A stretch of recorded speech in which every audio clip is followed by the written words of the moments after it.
Bonjour à vous tous, et bien voilà, vous avez été plus de 10 000 à être contactés par le dernier 20 heures de l'Escarien. C'est un bel encouragement pour nous.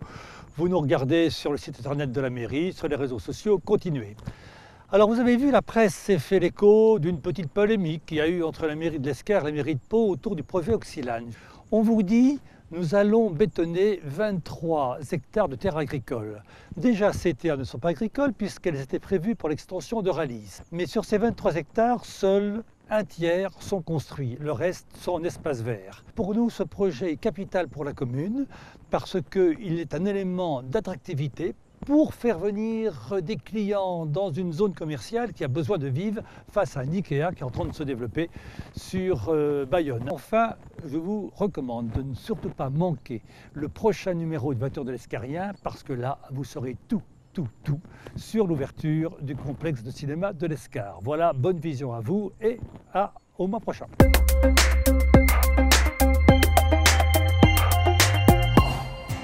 Au sommaire de ce numéro, les travaux encore, élagage, abattage des arbres, mais également aménagement de la salle du Trésor à la cathédrale.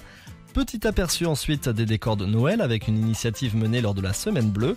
Le dossier sera quant à lui consacré aux jeunes, puisque nous vous parlerons de la Maison des Jeunes qui connaît un succès grandissant auprès de nos ados. Enfin, ne manquez surtout pas notre agenda. Suite au violent coup de vent du 31 août dernier, les services techniques de la ville ont pris des mesures nécessaires pour assurer la sécurité des sites à risque. Des équipes spécialisées d'arboristes grimpeurs interviennent pour abattre les arbres trop abîmés et enlever les branches cassées restées en suspens. Le Trésor pourra bientôt regagner la cité puisque les derniers travaux d'aménagement à la cathédrale se sont achevés il y a quelques jours. Lors de la Semaine Bleue, les services du CCAS, le Centre Social l'Escale et les services des sports se sont mobilisés pour proposer aux retraités et aux personnes âgées 4 jours d'activité autour du bien vieillir.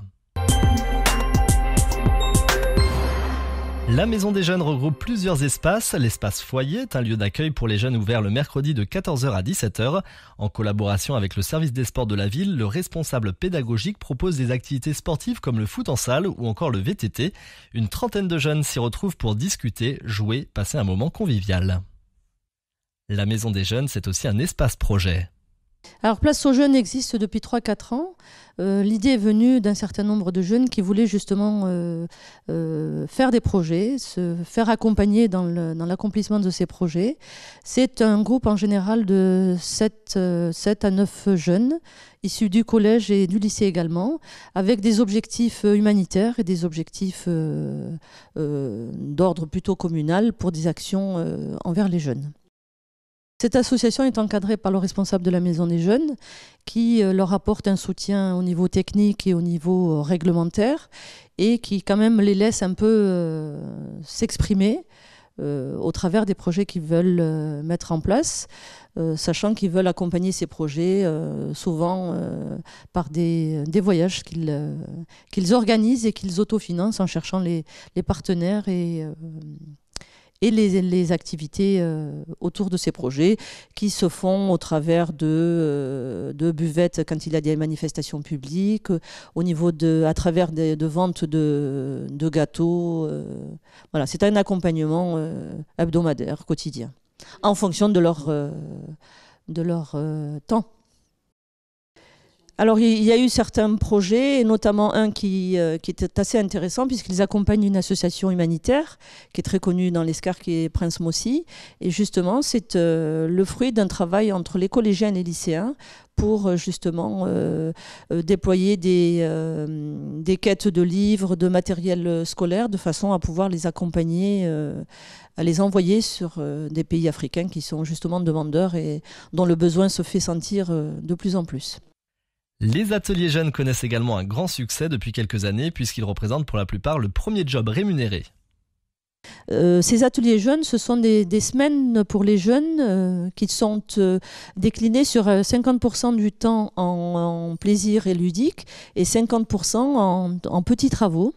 autour de la commune. Et nous avons trouvé des jeunes très attirés par ce type de semaine.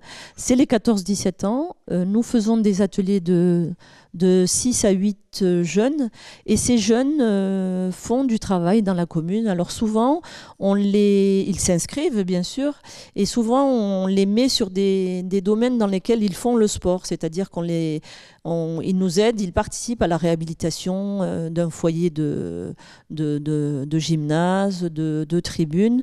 Donc ils font des petits travaux sur une demi-journée. L'autre demi-journée est faite plutôt pour le ludique. Ils sont accompagnés par des agents, et en général, un jeune ne le fait qu'une fois. Donc on en a en général 45 par an. Enfin, la Maison des Jeunes, c'est aussi un espace vacances pour les 11-17 ans. L'équipe d'animation propose un planning d'activités variées avec des animations, des projets culturels, ludiques, sportifs, des sorties, plages, forêts, montagnes et des séjours thématiques, surf, eau vive en Espagne. Au total, ce sont presque 300 jeunes qui profitent chaque année des visas liberté, découverte et sportifs.